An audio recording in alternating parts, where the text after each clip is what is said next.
I got to believe that you're as disappointed as I am at Jay Leno's decision to withdraw from participating. Can you kind of walk us through what happened, and is it being correctly reported in the news media thus far, Larry? No, well, not at all. We're very surprised, obviously disappointed by his decision, but it's just not accurate for him to say that this was a mistake. He signed a contract to do this. His folks were involved for many months now in preparing and signing off on all of the marketing and promotional material that included his name and image. He only, saw this as a problem when it became the subject of this anti-gun, Bloomberg orchestrated anti-gun social media campaign.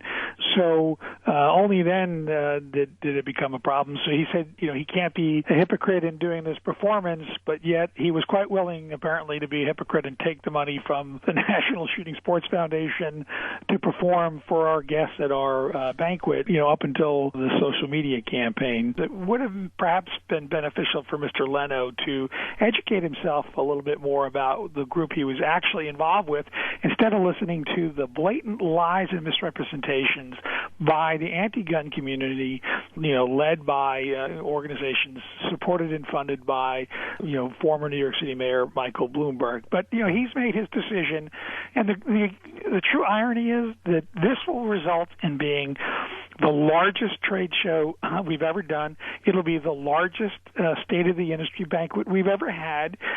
We will sign better talent than Mr. Leno.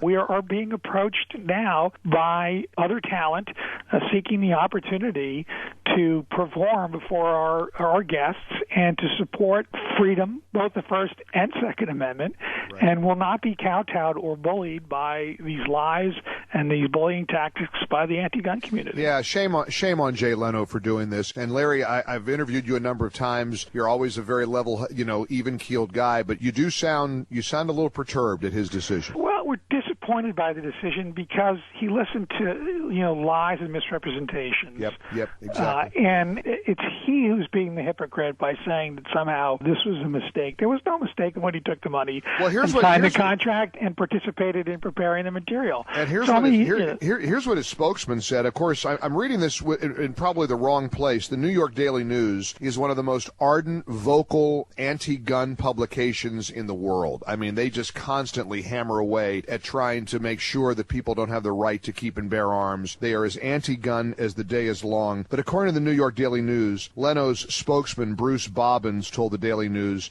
Jay was asked to do what was positioned as a sportsman's show. Position, that's exactly what it is. And when he found out it was a pro-gun lobby show, he canceled. He said there was no money involved at this point, and if there was any, he would return it.